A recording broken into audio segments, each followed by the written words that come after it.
शांति। 7 अगस्त 2021 प्रातः मुरली। बाप दादा के महावाक्य। मीठे बच्चे, सबको यही पैगाम दो कि देह सहित देह के सब धर्मों को भूल अपने को आत्मा समझो तो सब दुख दूर हो जाएंगे। प्रश्न: तुम बच्चों को किस बात में फॉलो फादर करना है? उत्तर: जैसे इस ब्रह्मा ने अपना सब कुछ ईश्वर अर्पण कर दिया, पूरा ट्रस्टी बना, ऐसे ट्रस्टी बनकर रहो। कभी भी उल्टा सुल्टा खर्चा कर पाप आत्माओं को नहीं देना। अपना सब कुछ ईश्वरीय सेवा में लगाओ, पूरा ट्रस्टी बनो। बाप की श्रीमत पर चलते रहो। बाप देखते हैं कौन बच्चा कितना श्रीमत पर चलता है। गीत: तू प्यार का सागर है। ओम शांति। बच्चों ने गीत सुना। कहते हैं, बाबा हम कहाँ से आए, कब आए, फिर वापस जाने की राह कैसे भूले। ये ड्रामा कानों में समझा दीजिए। हम कौन हैं, कहाँ से आए, फिर कहाँ चले गए। एक ज्ञान की बूंद तो दे दो, क्योंकि ज्ञान सागर है ना। अभी बच्चे जानते हैं हम आत्माएं कहाँ की रहने वाली हैं, फिर बाप को और अपने स्वर्ग को कैसे भूलें और कैसे आकर यहाँ दुख हुए। यहाँ ये राज कानों में सुनाओ। अब बाप ज्ञान का सागर भी है, पवित्रता का सागर भी है, प्रेम का सागर भी है, शांति का, सुख और संपत्ति का सागर भी है।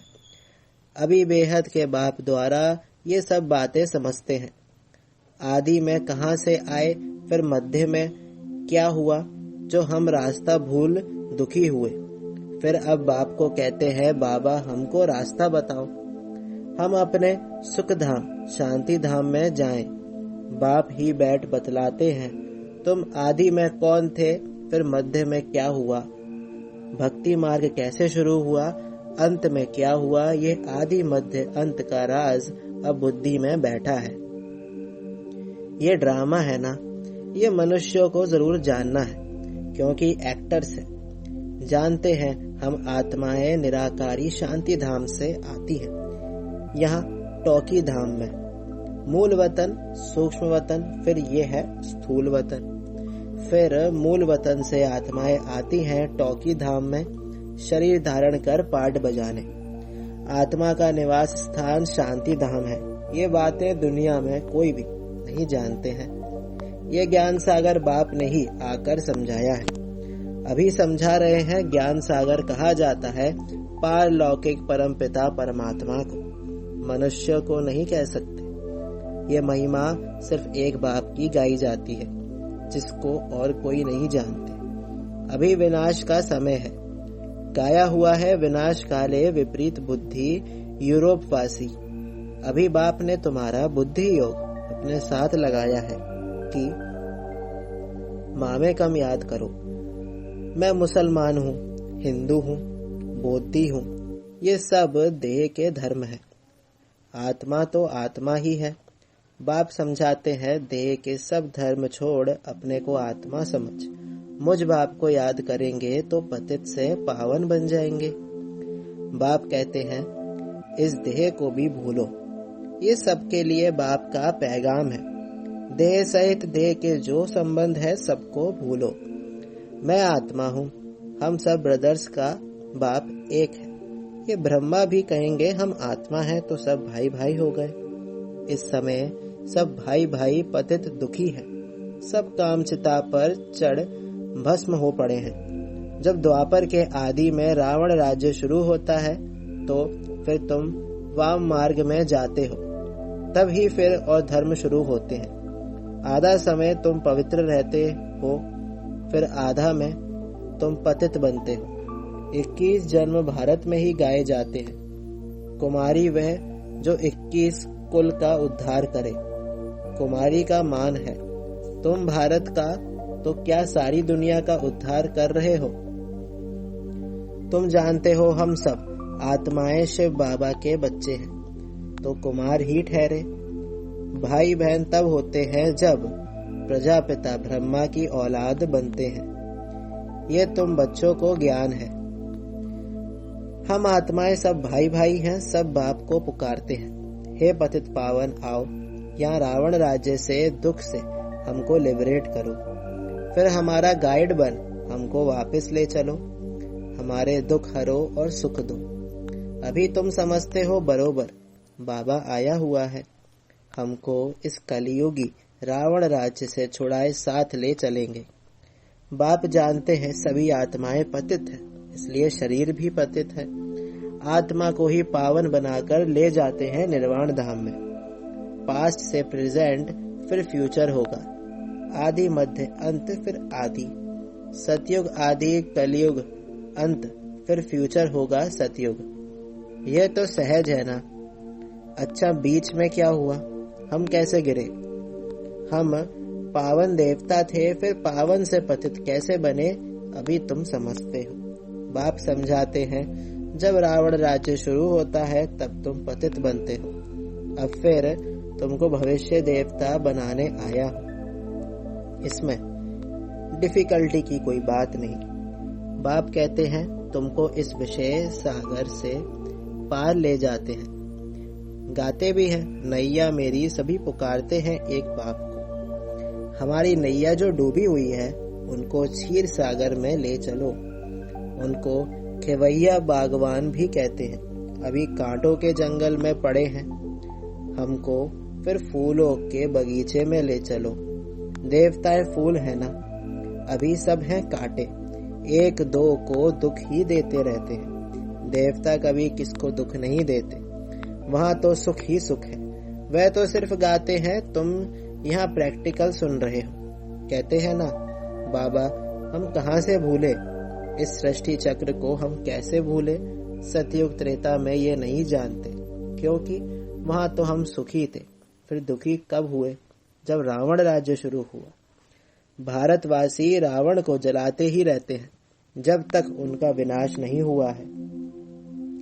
फिर सतयुग में थोड़े ही हर वर्ष जलाएंगे, ये है भक्ति मार्ग।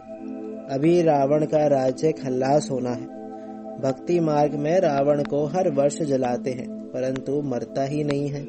अभी रावण तुम्हारे आगे जैसे मर गया। तुम जानते हो रावण राज्य अब खत्म होना है। 5 भूतों का सिर कटा जाता है। पहले पहले काम के सिर को काटते हो, काम ही महाशत्रु है। बाप कहते हैं इन 5 भूतों पर विजय पाने से ही तुम विश्व पर जीत पाएंगे। मनुष्य खुद भी कहते हैं हम पतित हैं, इसलिए बुलाते हैं पतितों को पावन बनाने आओ। आत्मा बुलाती है हे पतित पावन, हे बाबा खेवैया रहम दिल बाबा आओ। बाप कहते हैं मैं कल्प कल्प आता हूँ, कैसे आता हूँ ये कोई नहीं जानते। गीता में भी है भगवान ने आकर राजयोग सिखाया है, परंतु भगवान कौन है, कब आया, ये किसको पता नहीं है। गीता को तो खंडन कर दिया है। कृष्ण को द्वापर में ले गए हैं। द्वापर के बाद तो दुनिया और ही पतित होती है। तो द्वापर में कृष्ण ने आकर क्या किया? मनुष्य तो कुछ भी समझते नहीं, बिल्कुल ही अनराइटियस है। सतयुग में होते हैं राइटियस। तुम अभी अनराइटियस से राइटियस बनते हो। बाप समझाते हैं तुम ही संपूर्ण निर्विकारी पूज्य थे, तुम ही अब विकारी पुजारी बने हो। आप ही पूज्य, पहले तुम पूज्य थे 21 जन्म तक, फिर पुजारी बने हो। सतयुग में 8 जन्म, फिर त्रेता में 12 जन्म लेते हो। बाप ही बतलाते हैं तुम पतित कैसे बने हो, कब से गिरे हो। ये सृष्टि का चक्र फिरता रहता है। सारे वर्ल्ड की हिस्ट्री, ज्योग्राफी, आदि मध्य अंत का राज बच्चों को बाप बैठ समझाते हैं। सब एक रस तो नहीं समझेंगे, नंबरवार ही समझते हैं। बाप कहते हैं मैं आकर किंगडम स्थापन करता हूँ। अब तुमको सर्वगुण संपन्न बनना है, तब तक सतयुग में जा नहीं सकते। बनना यहाँ है, फिर भविष्य में जाकर तुम राज्य करेंगे। उसके बीच में सब विनाश हो जाएगा। विनाश भी देखेंगे जरूर, तुम प्रैक्टिकल में अपना पार्ट बजाएंगे, तुमको थोड़ी पता पड़ता है आगे क्या होगा। जो कल्प पहले हुआ होगा वही होगा। तुमको टोटल बताया जाता है स्थापना और विनाश होना है। विनाश कैसे होगा वह तो जब होगा तब देखेंगे। दिव्य दृष्टि से विनाश तो देखा है, आगे चल प्रैक्टिकल भी देखेंगे। स्थापना का भी साक्षात्कार दिव्य दृष्टि से किया है और प्रैक्टिकल भी देखेंगे। बाकी जास्ती ध्यान में जाना भी ठीक नहीं है, फिर बैकुंठ में जाकर डांस करने लग पड़ते हैं। ना ज्ञान ना योग, दोनों से वंचित हो जाते हैं। ध्यान में जाने की कोई दरकार नहीं, ये तो भोग सिर्फ लगाया जाता है। तुम ब्राह्मण वहां जाते हो, देवताओं और ब्राह्मणों की महफिल लगती है। यहाँ तुम पियर घर में बैठे हो, फिर तुमको लायक बनाया जाता है विष्णुपुरी जाने के लिए। कन्या की जब सगाई करते हैं तो उनको समझाया जाता है ससुर घर में कैसे चलना, सबसे प्यार से चलना, झगड़ा नहीं करना। ये भी हूबहू ऐसे है। बाप कहते हैं तुमको सर्वगुण संपन्न यहाँ बनना है। स्वर्ग में ये लड़ाई झगड़े आदि होते नहीं। अभी तुम विष्णुपुरी ससुर घर जाते हो, वहाँ है महान वैष्णव। उन जैसे वैष्णव सृष्टि पर होते नहीं। वैष्णव देवताएं विकार में थोड़े ही जाते हैं। विकार है हिंसा। कहा जाता है अहिंसा परमो देवी देवता धर्म। अभी तुम जानते हो हम पियर घर में बैठे हैं, अभी हमको विष्णुपुरी में जाना है। जानते हो वहाँ बहुत सुख होता है। शादी के पहले कन्या फटा हुआ कपड़ा पहनती है, जिसको वनवा कहते हैं। तुम्हारे पास भी अभी क्या है? कुछ भी नहीं। ये तो ठिक्कर भित्तर है। यहाँ तुमको कोई भी जेवर आदि पहनने की दरकार नहीं, परंतु कहते हैं गृहस्थ में रहना है, शादी आदि में जाना पड़ता है तो जेवर आदि भी भले पहनो, मना नहीं है। नहीं तो कहेंगे विधवा जेवर नहीं पहनती है, नाम बदनाम होगा। तब बाबा कहते हैं नाम बदनाम नहीं करना है, कुछ भी पहनो, अपने को आत्मा समझ बाप को याद करो। जाओ भले कहाँ भी, ये मंत्र याद रखो। ये परीक्षा लो, हम याद में रहते हैं। यहाँ हम जाते हैं बाबा के डायरेक्शन से, उनके साथ भी तोड़ निभाना है। परंतु हथ कार्डे दिल यार्डे तो समझेंगे ये मजबूत है। जेवर आदि पहन शादी पर भले जाओ, इकट्ठे रहो, लेकिन महावीर बनना है। सन्यासियों का भी दिखाते हैं ना, गुरु ने वेश्या पास भेज दिया, सर्प के पास भेज दिया। जो बहादुरी से पास हो दिखाते हैं उनको महावीर कहा जाता है। बाप की याद में रहेंगे तो फिर कोई कर्मेंद्रियों से चंचलता नहीं होगी। बाप को भूले तो कर्मेंद्रियां चंचल होंगी। विश्व के तुम मालिक बनते हो, ये कम बात है क्या? सन्यासी इन बातों को बिल्कुल नहीं जानते। शास्त्रों में भले कुछ बातें हैं, परंतु खंडन कर दिया है। भगवानुवाच, मैं तुमको राजयोग सिखाता हूँ। जब तक जीते रहेंगे, ज्ञान अमृत पीते रहेंगे, सुनते रहेंगे, राजधानी स्थापन हो जाएगी। बच्चों को घड़ी घड़ी शिक्षा दी जाती है। एक बाप को याद करो, देवी लक्षण सीखो, कोई भी विकर्म ना कहो। ये तो असुरों का काम है। तुम अभी देवता बनते हो तो देवी गुण धारण करने हैं। सबसे बड़ा है काम का कांटा। आदत पड़ी हुई है तो घड़ी घड़ी गिर पड़ते हैं। माया चमाट मार फा कर देती है। तब गाया जाता है आश्चर्यवत सुनंती कथंती। अभी तुम एक बाप के बने हो, कहते भी हो ये सब कुछ ईश्वर का दिया हुआ है, तो तुम ट्रस्टी बन जाते हो। ये सब उनका है, हमको उनकी श्रीमत पर चलना है। बाप भी देखते हैं हमको सब कुछ अर्पण कर फिर हमारी श्रीमत पर कैसे चलते हैं। कोई उल्टा सुल्टा खर्चा कर पाप आत्माओं को तो नहीं देते हैं। शुरू में इस ब्रह्मा ने भी ट्रस्टी हो दिखलाया ना, सब कुछ ईश्वर अर्पण कर खुद ट्रस्टी बन गया। बस किसको भी कुछ नहीं दिया। ईश्वर के अर्थ किया तो ईश्वर के काम में ही लगना है। शरीर निर्वाह भी तो होता था ना, जो कुछ था सब सर्विस में लगा दिया। इसको देख फिर दूसरों ने भी ऐसे किया, भट्टी बन गई। भट्टी नहीं बनती तो इतने बच्चे होशियार कैसे होते सर्विस के लिए। पाकिस्तान में सीखे फिर यहाँ आकर सीखे। जब समझाने लायक बने तब बाहर निकले। अभी तो देखो कितनी प्रदर्शनियां आदि करते रहते हैं, बड़ों बड़ों को निमंत्रण देते हैं। इस ज्ञान यज्ञ में विघ्न भी अनेक प्रकार के पड़ेंगे, विघ्नों से डरना नहीं। अबलाओं पर कितने अत्याचार होते हैं। बाप कहते हैं योग बल में रहे उन्हों को समझाओ। भगवान बाप के भी बच्चे बनकर फिर बाप को भूल जाते हो, माया के बन जाते हो।